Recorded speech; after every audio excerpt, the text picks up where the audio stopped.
Sandra sat stunned, her hands trembling as she tried to process Kevin's words. "You sold your house?" she repeated, her voice barely above a whisper. The room was thick with silence, the shock settling heavily on both her and Robert.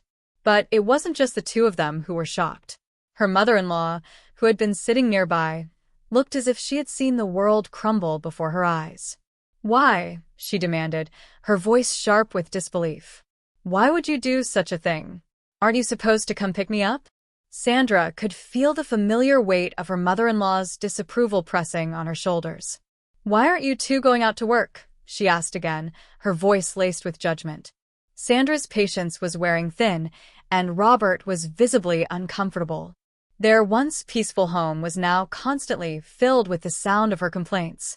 "Aren't you thinking about your future life?" she would say, her words sharp, undermining their hard work. Sandra and Robert tried to explain their remote work situation, but it was never enough. "Oh, I'm so worried," her mother-in-law would sigh. "Maybe I made a mistake coming here." Kevin, Sandra thought, was always the golden child in his mother's eyes. He was the one who could do no wrong, and yet his life seemed to be a series of luxurious escapes. Sandra and Robert, on the other hand, were doing what they could to make ends meet while trying to keep peace in their home. When Kevin called, it was with no explanation, simply announcing, "I'll be coming over this weekend." As he hung up, Sandra exchanged a look with Robert. "What now?" she asked, a mix of frustration and exhaustion in her voice. As soon as Kevin and Carol stepped into the house, Sandra's gut twisted. Their smiles were too wide, too forced, and it was clear they were there for more than just a friendly visit. Sandra watched her mother-in-law, her eyes gleaming with false hope as she barged past Robert, eager to impress Kevin with exaggerated tales of her suffering. "Sandra can't even do basic housework," she claimed, her voice dripping with sarcasm. "And Robert? Well, he ignores me completely." Sandra's heart sank. It wasn't just a visit, it was a judgment. The conversation turned abruptly serious. Kevin, with a half-smile, dropped the bombshell.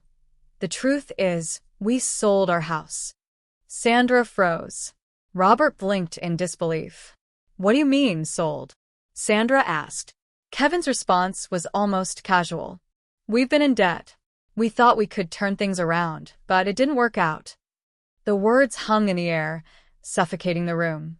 "We need somewhere to stay, just for a little while," Kevin added. Sandra exchanged a long, silent look with Robert before sighing. "All right, you can stay," she said, her voice laced with a reluctant acceptance. "But only for a month."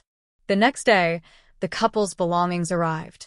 Sandra couldn't help but feel the weight of her decision settle in. It wasn't just the physical space they took up, it was the emotional toll. Kevin and Carol, with their entitled attitudes, walked around as if they were the true owners of the house.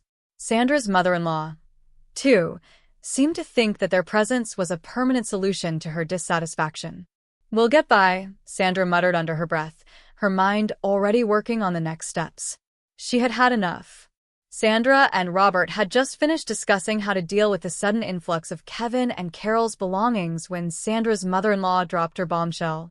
"I've been thinking," she said, her voice suddenly cold and calculating. "Won't we be more secure in the future if Kevin's here? You two freeloaders can leave, can't you?" Robert and Sandra exchanged stunned glances. They were speechless, unable to comprehend what their mother-in-law was suggesting. "If you insist," she continued, her eyes gleaming with anticipation, "I can tolerate Robert staying, but I don't need a wife who can't do anything. Get a divorce, and then Sandra can leave. The space she occupies can be used for all these packages." The words stung like a slap, and Sandra's heart raced. Was she hearing this correctly? Was her mother-in-law really asking them to divorce just so she could get rid of her? As if things couldn't get worse, Kevin and Carol arrived, grinning as if they had been in on a private joke. Despite Sandra's earlier shock, her mother-in-law greeted them with the same joy she had shown earlier. But Sandra couldn't shake the feeling that something was off, and soon enough, Kevin made his move. "That might not be a bad idea," Kevin said, his voice slick with a sense of entitlement. "Mom's right, though. We could live here, instead of looking for a new place." Sell the house to us, Sandra. Sandra's jaw dropped. What? Sell you the house. Are you out of your mind? She replied, trying to keep her cool. Carol chimed in, adding fuel to the fire. I'd feel a lot more comfortable if you two weren't around. It'd be better if we took the house off your hands. Plus, Mom's on our side. Sandra couldn't believe what she was hearing. They were treating her home as if it were theirs to take. And her mother-in-law, standing there with a triumphant smirk on her face, was backing them up. See? Kevin and Carol think it's a good idea. So, what are you going to do, Robert? What nonsense are you talking about? Robert began, his face flushed with frustration. But before he could continue, his mother cut him off. See, both Kevin and Carol are saying the same thing, she gloated. So, what will you do, Robert? If you're going to divorce her, you can stay here. Robert's face turned crimson, his anger finally bubbling to the surface. Don't just say whatever you want, he snapped, his voice rising in volume. Why does Sandra have to leave? This is her house. The room went quiet. Robert's words hit like a thunderclap, and Sandra could see the shock on the faces of her mother-in-law, Kevin, and Carol. This is Sandra's house, Robert continued, his voice filled with authority. She bought it for us to build a life together. The mother-in-law stared in disbelief, her face twisting in anger. What are you talking about? She demanded. Isn't it the husband's job to buy the house? Sandra bristled at the implication. There's no rule, she said, and besides, I've been the one covering all your expenses, Mom. Your pension is barely enough to live on, and you've been relying on me for support. This is my decision. The mother-in-law snorted in disbelief. Sandra just plays on the computer all day. She doesn't even do housework. She's just using my pension. Sandra, now fully enraged, stood her ground. You're lying. I'm the one who took care of the business. I'm the one who earned this. And if you think you can take this house from me, you're mistaken. We'll see about that, her mother-in-law muttered, her eyes narrowing dangerously. If you think you've succeeded as a business owner, why don't you just get a divorce? Then I can take over and live here with Kevin and Carol. With her hands trembling, Sandra pulled out her paycheck and placed it on the table. The sight of it left her mother-in-law, Kevin, and Carol speechless. Sandra's mother-in-law, who had been so quick to accuse her of freeloading, now had nothing to say. We haven't used any of your pension since you moved in, Sandra began, her voice steady, but filled with defiance. If you ever wanted to leave, I've been managing everything so you could live independently.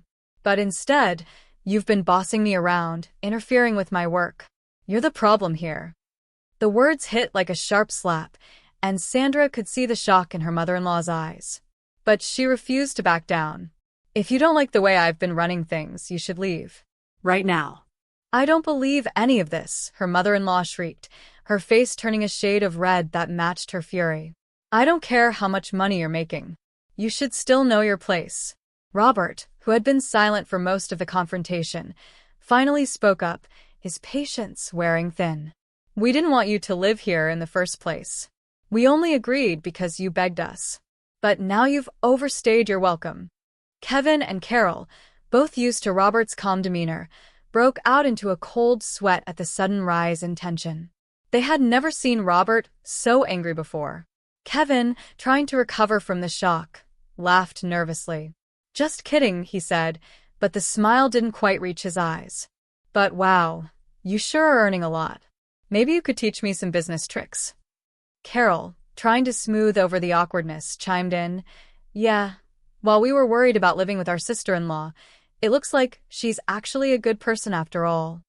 But Sandra's mother-in-law was having none of it. Don't act so high and mighty, she snapped. You're just a bum. Enough, Robert.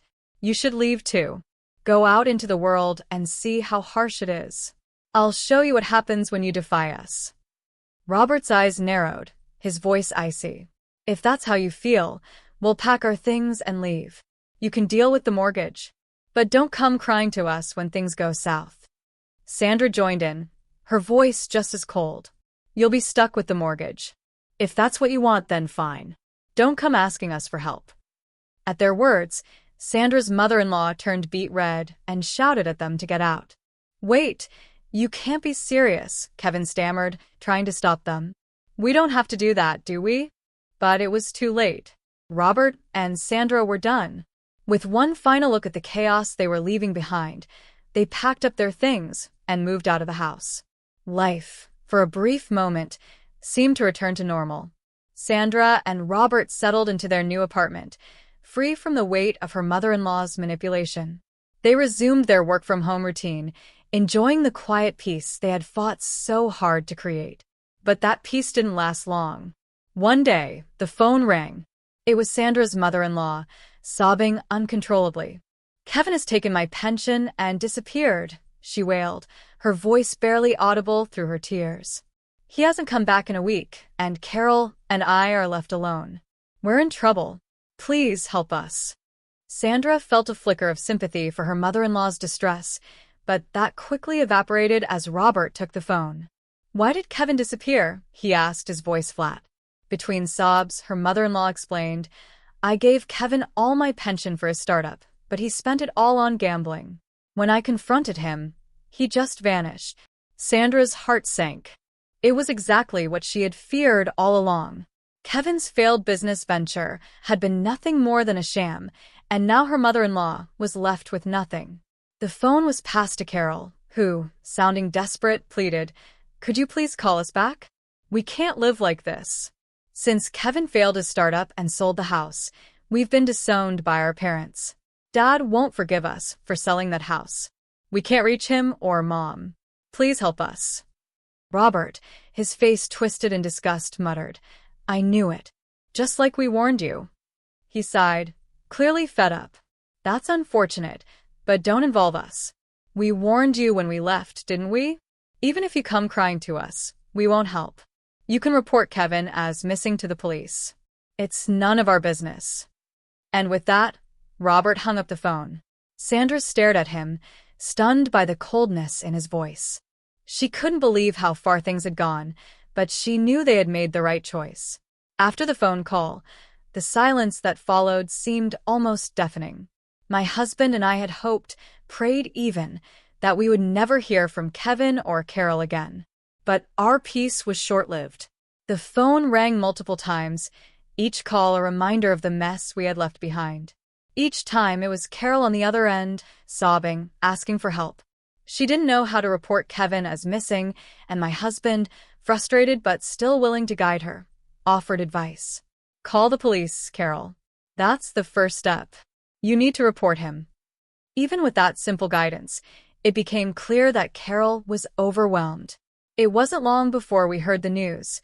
Kevin had been arrested for bank robbery in a state far from home. He'd committed the crime to repay his mounting debts, and by the sounds of it, this wasn't his first run-in with the law. The charges were serious, and Kevin was looking at significant jail time. It was a hard truth to swallow, but in a way, it confirmed everything we had feared. Kevin's irresponsibility and selfishness had finally caught up to him. For Carol, it was the end of any illusion that things might go back to normal. She couldn't return to her parents' house, and was now living with my mother-in-law in the same place where they had caused so much chaos. I couldn't help but feel a tinge of sympathy for Carol, though. She was struggling. It was her first real job, a humble position she had gotten through a temp agency, and she was doing her best to make ends meet. It wasn't much, but at least she was trying to stand on her own 2 feet now. As for my mother-in-law, the consequences of Kevin's actions had hit her hardest. She had given him everything, her pension, her trust, and now she was left with nothing. Kevin had taken it all, and she was left to deal with the debt he had accrued. She had started working part-time, trying to repay what she could, but it was a long, difficult road. Despite our feelings of sympathy for her, my husband and I had made it clear. We were done. We had no intention of getting involved, no matter how desperate they were. We cut off all communication and focused on our own lives. We were done playing the role of enablers, and we weren't about to go back on our word. Now, as we reflected on everything that had happened, it was hard to feel anything but a quiet sense of relief. My mother-in-law had always talked about how hard life could be. Well, Now she and her family were finally facing those harsh realities. For us, it was a hard lesson learned, but one we had to experience to finally understand how much we needed to protect ourselves from their toxicity. Despite everything that had transpired, Robert and I were grateful. We had our peace back.